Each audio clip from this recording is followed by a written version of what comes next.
അപ്പോൾ ഇന്ന് ഡോക്ടേഴ്സ് ക്ലബ്ബിൽ നമ്മുടെ കൂടെ ജോയിൻ ചെയ്യുന്ന ഡോക്ടർ ആരാണെന്ന് ചോദിച്ചാൽ doctor Brian Oommen Thomas, consultant plastic surgeon. ഞാൻ KM Cherian institute of medical science കല്ലിശ്ശേരിയിലെ പ്ലാസ്റ്റിക് സർജനാണ്. പ്ലാസ്റ്റിക് സർജറിയെ പറ്റിയിട്ടാണ് നമ്മൾ ഇന്ന് സംസാരിക്കാൻ വേണ്ടി പോകുന്നത്. എന്താണ് പ്ലാസ്റ്റിക് സർജറി, എന്തൊക്കെ സർവീസാണ് അതിലൂടെ ഒരു ആൾക്ക് കിട്ടുന്നതെന്നൊക്കെ ഡോക്ടർ നമുക്ക് പറഞ്ഞു തരും. ഇന്നലെയായിരുന്നു പ്ലാസ്റ്റിക് സർജറി ഡേ.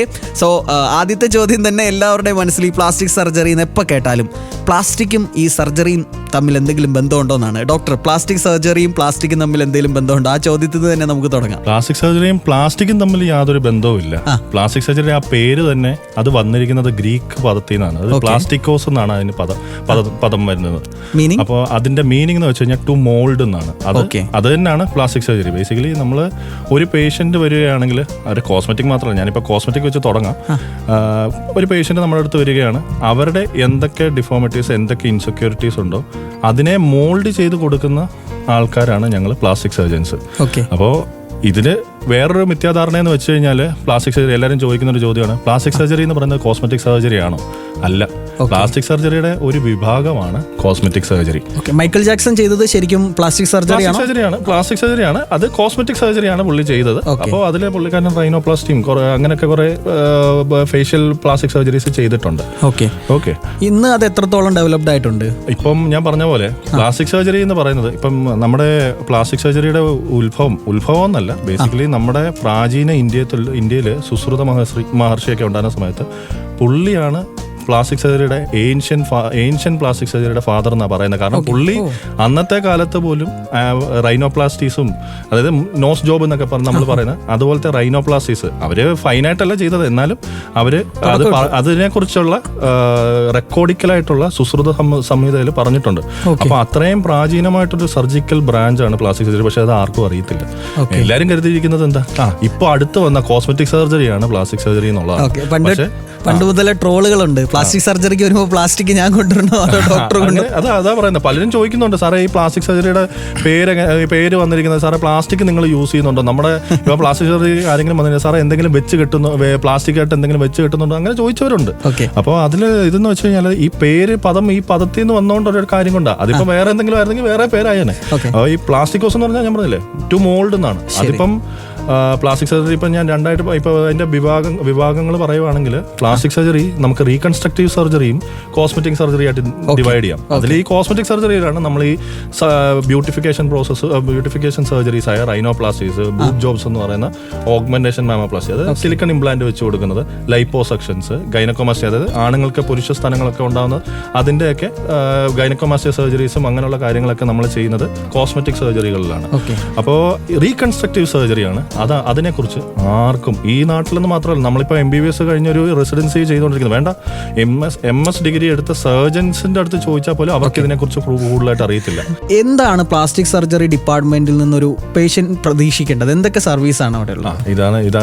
ഇതാണ് പ്രോപ്പർ പ്ലാസ്റ്റിക് സർജറി ചോദ്യം. ഈ അവയർനെസ് ആർക്കും ഇല്ലാത്തതാണ്. ഇതുകൊണ്ടാണ് ഞങ്ങളെ പോലുള്ളവരൊക്കെ വന്ന് ഇങ്ങനെ റേഡിയോയിലും TV-യിലും ഒക്കെ ഇരുന്ന് പറയുന്നതിന്റെ കാര്യം. പ്ലാസ്റ്റിക് സർജറി എന്താണെന്ന് വെച്ച് കഴിഞ്ഞാൽ, ഇപ്പം ഞാൻ പറഞ്ഞ പോലെ രണ്ട് വിഭാഗമായിട്ട് നമുക്ക് ഡിവൈഡ് ചെയ്യാം. ആദ്യം തന്നെ അതിലൊന്ന് കോസ്മെറ്റിക് സർജറിയും ഒന്ന് റീകൺസ്ട്രക്റ്റീവ് സർജറിയാണ്. റീകൺസ്ട്രക്റ്റീവ് ഓപ്ഷൻസ് ആണ് ഞാൻ ഈ പറയാൻ പോകുന്നത്. ഒന്ന് ട്രോമ റീകൺസ്ട്രക്ഷൻ, അതായത് ആക്സിഡന്റ് കേസുകളിൽ വരുന്ന റീകൺസ്ട്രക്ഷൻസ്. രണ്ടാമത്തത് നമ്മളാണെങ്കിൽ ബേൺസ് ഉണ്ടാവുന്ന സമയം തൊട്ട് ബേൺസിൽ ഉണ്ടാവുന്ന കോംപ്ലിക്കേഷൻസ്, ബേൺസിൽ ഉണ്ടാവുന്ന സെക്കൻഡറി ആയിട്ടുള്ള കോംപ്ലിക്കേഷൻസ്, അതായത് ഉണങ്ങിക്കഴിഞ്ഞിട്ട് ചിലർക്കൊക്കെ ആണെങ്കിൽ അവരുടെ ജോയിന്റ് ഒന്നും ഓപ്പൺ ചെയ്യാൻ പറ്റാത്ത അവസ്ഥകൾ വരുമ്പോൾ, അല്ലെങ്കിൽ മുറിവ് ഉണങ്ങാതൊക്കെ വരുമ്പോൾ, അവിടെയാണ് പ്ലാസ്റ്റിക് സർജൻ പെട്ടെന്ന് വന്ന് അവരുടെ ട്രീറ്റ്മെന്റ് വഴി അത് നമുക്ക് ഹീലാക്കി പേഷ്യന്റിനെ നോർമൽ ലൈഫിലേക്ക് ലീഡ് ചെയ്യാൻ പറ്റുമെന്ന് പറയുന്നത്. പിന്നെ ഉള്ളത് ക്യാൻസർ റീകൺസ്ട്രക്ഷൻ ആണ്. ക്യാൻസർ റീകൺസ്ട്രക്ഷൻ പറഞ്ഞാൽ നമ്മൾ മെയിനായിട്ട് ജോ റീകൺസ്ട്രക്ഷൻസും അല്ലെങ്കിൽ ബ്രസ്റ്റ് റീകൺസ്ട്രക്ഷൻസും ആണ് കൂടുതലായിട്ട് ഇത് ചെയ്യുന്നത്. എന്നാലും നമ്മൾ സാർക്കോമ ഇപ്പോൾ എന്തോ മസിൽ എവിടെയാണോ ഇപ്പം ഒരു സർജിക്കൽ ഓൺകോളജിസ്റ്റ് റിമൂവ് ചെയ്ത് കഴിഞ്ഞിട്ട് അവർക്ക് ക്ലോസ് ചെയ്യാൻ പറ്റുമെങ്കിൽ they will call the plastic surgeon and we will do ബാക്കി അത് ക്ലോഷറും കാര്യങ്ങളും നമ്മളത് വേറെ മാംസം എടുത്ത് വെക്കുകയോ അങ്ങനെയുള്ള കാര്യങ്ങൾ ചെയ്തിട്ടായിരിക്കും ചെയ്യുന്നത്. ജോ റീകൺസ്ട്രക്ഷൻ എന്ന് പറഞ്ഞ പോലെ ഞാൻ പറഞ്ഞത്, നമ്മളിപ്പം ഒരു താടിയലിലെ എന്തോ ക്യാൻസർ വരുമ്പം കംപ്ലീറ്റ് താടിയൽ മാറ്റി കഴിഞ്ഞിട്ട് പിന്നെ പേഷ്യന്റ് ഭയങ്കര ബുദ്ധിമുട്ട് ബുദ്ധിമുട്ടായിരിക്കും കഴിക്കാതെ, they will have the problem to eat also. അപ്പൊ അങ്ങനെയുള്ളവർക്ക് നമ്മൾ ജോ റീകൺസ്ട്രക്ട് ചെയ്ത് കൊടുക്കുന്നതിന് നമ്മൾ കാലേന്നുള്ള ബോൺ എടുത്തിട്ടാണ് നമ്മൾ ജോ റീകൺസ്ട്രക്ട് ചെയ്ത് കൊടുക്കുന്നത്, എലോങ് വിത്ത് സ്കിന്നും ഫാറ്റും ഒക്കെ ആയിട്ട്. അപ്പോൾ അങ്ങനെയുള്ള റീകൺസ്ട്രക്ഷൻസ് ഒക്കെ ഉള്ളതാണ് പ്ലാസ്റ്റിക് സർജറി. പിന്നെ ഉള്ളത് ചിൽഡ്രനിൽ വരുന്ന ജനിതകമായിട്ടുള്ള ക്ലെഫ്റ്റ് ലിപ്പ്, ക്ലെഫ്റ്റ് പാലറ്റ്, അങ്ങനെയുള്ള ഡിഫോമിറ്റീസിൽ നമുക്ക് ചെയ്യാൻ പറ്റുന്ന പല സർജറീസ് ഉണ്ട്. അത് നമുക്ക് ക്ലോസ് ചെയ്ത് കൊടുക്കാൻ പറ്റുന്ന സർജറീസ് ഉണ്ട്. ഓക്കെ, ഇതൊക്കെയാണ് മേജറായിട്ടുള്ള ഈ റീകൺസ്ട്രക്ഷൻ. ഈവൻ ട്രാൻസ്ജെൻഡർ സർജറീസ് പോലും ഇപ്പം ഞങ്ങളില്ല വരുന്നത്. അതെല്ലാം നമുക്ക് ചെയ്യാൻ പറ്റും, ഫേസിൽ നമുക്ക് ചെയ്യാൻ പറ്റും. അല്ല ബോട്ടം സർജറീസ് ചെയ്യുന്നത്, plastic surgeons can also do bottom surgeries.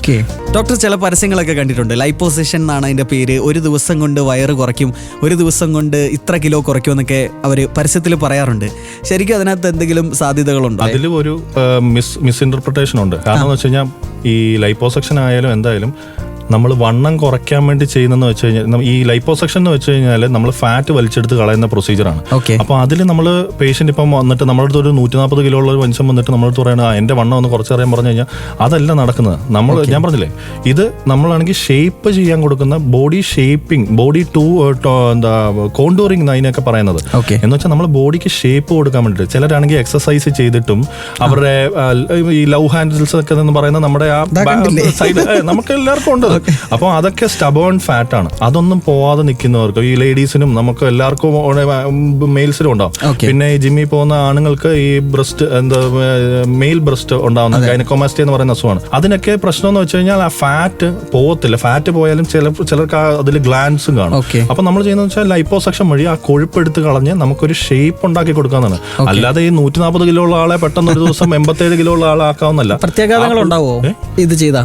ഒരു സർജിക്കൽ പ്രൊസീജിയർ, ഇപ്പോൾ നമ്മൾ എന്ത് സർജറി എടുത്താലും അതിനുള്ള മെയിൻ പ്രത്യാഘാതങ്ങൾ എന്താണ്? ഇൻഫെക്ഷൻ, വൂണ്ട് ഇൻഫെക്ഷൻ, എന്താ ബ്ലീഡിങ്, എഡിമ, നീര് വെക്കുന്നതും അങ്ങനെയുള്ള കാര്യങ്ങളൊക്കെയാണ്. അപ്പോൾ അത് എല്ലാ സർജറിക്കും ഉള്ള പോലെ പ്ലാസ്റ്റിക് സർജറിക്കും ഉണ്ടാവും. പക്ഷെ അത് ടാക്കിൾ ചെയ്യാൻ പറ്റുന്ന ആൾക്കാരുടെ അടുത്തായിരിക്കണം കോസ്മെറ്റിക് സർജറി ചെയ്യുന്നത്. ഇപ്പം ഈ കാലഘട്ടത്തിൽ ഇഷ്ടംപോലെ ആൾക്കാർ, ക്വാക്സ് ആയിട്ടുള്ള ഇഷ്ടംപോലെ ആൾക്കാർ പ്രൊസീജിയേഴ്സ് ചെയ്ത് അൺനെസസറി കോംപ്ലിക്കേഷൻസ് ഉണ്ടാക്കി അവർക്കത് ടാക്കിൾ ചെയ്യാൻ പറ്റാതെയാണ് ബാക്കിയുള്ള കോംപ്ലിക്കേഷൻ വരുന്നത്.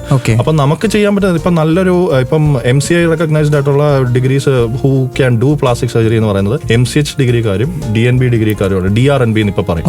അപ്പോൾ DRNB ഡിഗ്രിക്കാരും MCH ഡിഗ്രിക്കാരും. അപ്പൊ അങ്ങനെയുള്ള ഡോക്ടേഴ്സിനെ തെരഞ്ഞുപിടിച്ച് വേണം നിങ്ങൾ അതിനെക്കുറിച്ച് കൂടുതൽ അറിഞ്ഞിട്ട് വേണം പോകാൻ. എപ്പോഴും ഒരു കോസ്മെറ്റിക് സർജറി ചെയ്യുമ്പോൾ നമ്മൾ അതിന്റെ ബാക്ക്ഗ്രൗണ്ട് എപ്പോഴും അന്വേഷിച്ചിട്ടേ പോകാവൂ. How if the patient goes to a doctor, ആ ഡോക്ടർക്ക് കോംപ്ലിക്കേഷൻസ് ആയാലും നല്ല റിസൾട്ട് ആയാലും കൊടുക്കാൻ പറ്റുന്നുണ്ടെങ്കിൽ, കോംപ്ലിക്കേഷൻസ് ആണെങ്കിൽ പുള്ളിക്കാരനെ ഡീൽ ചെയ്യാൻ പറ്റുമോ എന്നുള്ളത് പോലും അറിഞ്ഞിട്ട് വേണം പോകാൻ. ഒരുപാട് എന്താ പറയുക കോസ്മെറ്റിക് ക്ലിനിക്കുകളൊക്കെ തുറക്കപ്പെടുന്ന സമയമാണ്. ഈ ബ്യൂട്ടി ഇൻഡസ്ട്രി അത്രയും സ്ട്രോങ് ആയിട്ട് നിൽക്കുകയാണ്. അപ്പം ഡോക്ടേഴ്സിനെ തന്നെ, പ്രത്യേകിച്ച് പഠിച്ച് ഈ വിഷയത്തിൽ ധാരണയുള്ള എക്സ്പീരിയൻസ്ഡ് ആയിട്ടുള്ള ഡോക്ടേഴ്സിനെ തന്നെ കൺസൾട്ട് ചെയ്യാനായിട്ട് ഈ ഡോക്ടേഴ്സ് ക്ലബിന്റെ എപ്പിസോഡ് വൈൻഡ് അപ്പ് ചെയ്യുമ്പോൾ ഞാൻ ഓർമ്മിപ്പിക്കുകയാണ്.